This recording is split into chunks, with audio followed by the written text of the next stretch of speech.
ሰላም ጤና ይስጥልኝ። ዛሬ እሁድ መጋቢት 13 ቀን 2018 ዓ.ም ነው። ዓለም ዛሬ ትንፋሿን ያዋጠችው በፍርሃት ሳይሆን ቀጣዩ ሰዓት ምን ይዞ ይመጣ ነው በሚል ጭንቀት ነው። ዛሬ የምነግራችሁ 5 መረጃዎች። ትራምፕ ለቴህራን የሰጡ የ48 ሰዓት የሞት ወይስ የሽረት ቀነ ገደብ፣ እስራኤል የማይደፈር የምትለው አየር መከላከያዋ ለምን ተሰበረ፣ የሆርሙዝ ሰርጥ የግል ንብረት የሆነው በማን ፍቃድ ነው? ትላንት ሌሊት በእስራኤል ሰማይ ላይ የታየው ብልጭታ የኢራን ሚሳኤሎች እስራኤልን አይረንዶም እና ኤሮ ጥሰው በመግባት በደቡባዊ እስራኤል ዲሞናና አራድ ከተሞች ላይ አርፈዋል። የሚገርመው ነገር ዲሞና የእስራኤል የኒውክሌር የምርምር ማዕከል መገኛ ናት።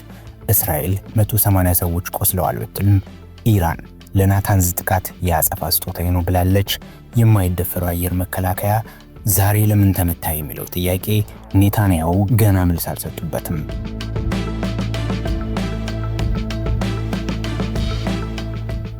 ፕሬዚዳንት ዶናልድ ትራምፕ ዛሬ ከፍሎሪዳ ሆኖ ዓለምን ያስደነገጠ የትሩዝ ሶሻል ቦምብ ጥለዋል።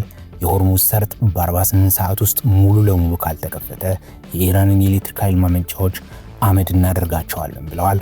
ትራምፕ ከሁሉም ትልቁን ተቋም በመምታት ነው የምንጀምረው ሲሉ ዝተዋል። ትራምፕ ኔቶን ፈሪ ካሉ በኋላ አሜሪካ ብቻዋን ትበቃለች የሚል መልእክት እያስተላለፉ ነው። 48 ሰዓቱ ነገ ሰኞ ሌሊት ያበቃል። የኢራን አጸፋዊ ዛቻ፣ ኢራን በትራምፕ ዛቻ አልተሸበረችም፣ እንዲያውም የእኛ ተቋማት ከተነኩ በመካከለኛው ምስራቅ ያለ አንድም የአሜሪካ ጣቢያ ውሃና ኤሌክትሪክ አያገኝም ስትል መልሳለች። የኢራን ወታደራዊ አዛዦች ሁሉንም የአሜሪካ ኢንፎርሜሽን ቴክኖሎጂ፣ አይቲና የባህር ውሃ ማጣሪያ ዲሳሊኔሽን ተቋማት ኢላማ እናደርጋለን ብለዋል። ትራምፕ ኢራንን ወደ ጨለማ ልካታለሁ ሲሉ፣ ኢራን ደግሞ አሜሪካንን በውሃ ጥም ገላታለሁ እያለች ነው። የሆርሙዝ ሰርጥ ለወዳጆች ክፍት ለጠላቶች ዘግቷል። ዛሬ የሆርሙዝ ሰርጥ ሁኔታ እጅግ አስቂኝም አስፈሪም ሆኗል። የኢራን ተወካይ ለተባበሩት መንግስታት እንደተናገሩት ከሆነ ለኢራን ጠላቶች ዝግ ነው። ጃፓን መንገዱን ላጽዳ ብላ ብቅ ብላለች። ትራምፕ ሌሎች ሀገራት ሰርጡን ይጠብቁ እኛ ያስፈልገንም እያሉ፣ በሌላ በኩል ግን ጦርነቱን ብቻቸውን እየመሩት ነው። የዓለም ኢኮኖሚ በ21ኛው ቀን ትንፋሽ አጥሮታል። ዛሬ በቴህራን የተስተዋለው እንቆቅልሽ ነው።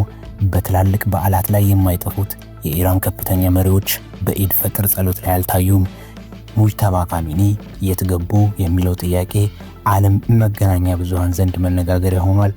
ሰላም ሊመጣ ነው ወይስ ቴህራን በ48 ሰዓት ውስጥ ወደ 19ኛው ክፍለ ዘመን ልትመለስ ነው? ዓለም ትንፋሿን ይዛ ሰኞን እየተጠባበቀች ነው። ክቡራትና ክቡራን፣ ትራምፕ ቃላቸውን ይጠብቃሉ ወይስ ኢራን በእስራኤል ሰማይ የጀመረችውን የሚሳኤል ናዳ ትቀጥላለች?